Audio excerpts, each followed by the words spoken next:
더불어민주당 원내대변인 강유정입니다.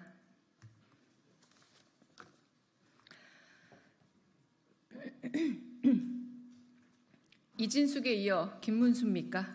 윤석열 정부의 인사폭주 카르텔에는 대화와 타협, 상생과 연대가 있을 리 만무합니다. 나 김문수인데의 악몽이 되살아났습니다. 올드보이를 넘어 좀비 수준입니다. 윤석열 대통령이 신임 고용노동부 장관 후보자로 지명한 김문수 경제사회노동위원회 위원장 이야기입니다. 문재인 전 대통령을 겨냥해 김일성주의자, 총살감이라고 비난하는가 하면 노란봉투법에는 공산주의 딱지를 붙였던 인물입니다.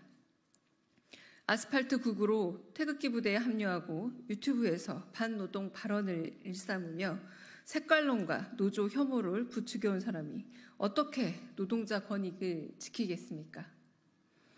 방송장악을 위해 이진숙을 임명하더니 이번엔 슬쩍 미뤄뒀던 주 69시간제 완성을 위해 김문수입니까? 논란 속에 강행된 경제사회노동위원장 임명이었지만 지난 2년간 낸 성과가 있습니까? 노사 간 대화와 타협은커녕 갈등과 대결만 키우며 사회적 대화 기능을 아예 파탄냈습니다.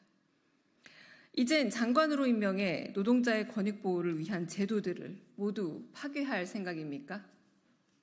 경질도 때늦은 반노동 인사를 장관으로 영전시키는 건 고용노동부를 반고용노동부로 만들겠다는 겁니다.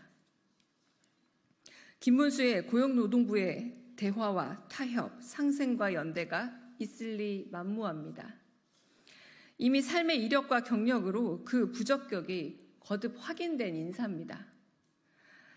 인사청문회조차 낭비입니다. 인사청문회조차 낭비입니다.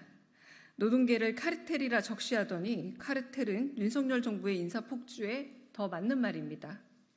김 위원장은 장관 지명에 답하듯 노란봉투법에 상당히 문제가 있다며 싸움부터 겁니다. 잔인한 손해배상과 가압류가 주는 고통에 세상까지 등진 노동자들의 피와 눈물이 담긴 법안입니다.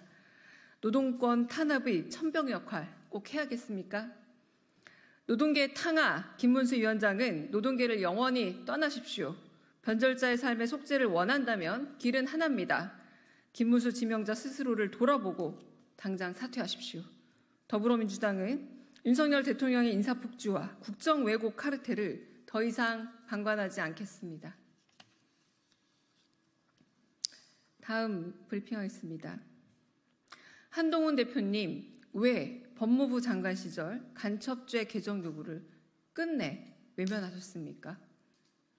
한동훈 대표가 본인의 SNS에 수상한 글을 올렸습니다. 국가기밀 유출 근절 목적의 형법 개정안이 민주당에서 다수 발의되었음에도 민주당에서 제동을 걸어 21대 국회 문턱을 넘지 못했다는 내용입니다. 한동훈 대표 주장은 사실과 다릅니다. 실제 윤석열 정부의 책임이 가장 큽니다. 당시 법원 개정안을 완강하게 반대한 건 법원 행정처였습니다. 개정안을 심사한 속기록만 봐도 알 수 있는 사실입니다. 국민의힘 소속 소위위원들도 입법적인 검토가 필요하니 다음에 다시 논의하자고 소극적 태도를 보였습니다. 반면 형법 개정안을 발의한 민주당 의원들은 개정안 심사와 통과를 위해 수년 동안 거듭 노력해왔습니다. 민주당 손민순 전 의원이 처음으로 개정 발의했던 법안은 홍익표 의원에 이어 19대, 20대, 21대 국회 매 임기마다 발의해왔습니다. 미비한 법률 개정을 위해 법무부의 도움을 구했을 때 한동훈 법무부 장관은 그때 매듭을 지었어야 합니다. 장관일 때 놓치더니 왜 M1 책임을 이제와 민주당에게 떠넘깁니까? 장관일 때 놓치더니 왜 M1 책임을 이제와 민주당에게 떠넘깁니까? 무엇보다 심각한 건 이로 인해 위험에 노출된 국가 안보입니다. 윤석열 정부는 대통령실 도감청을 비롯해 막대한 안보상 위협에 속수무책입니다. 한동훈 대표님, 공당의 대표가 되었으니 사실을 그대로 말해야 합니다.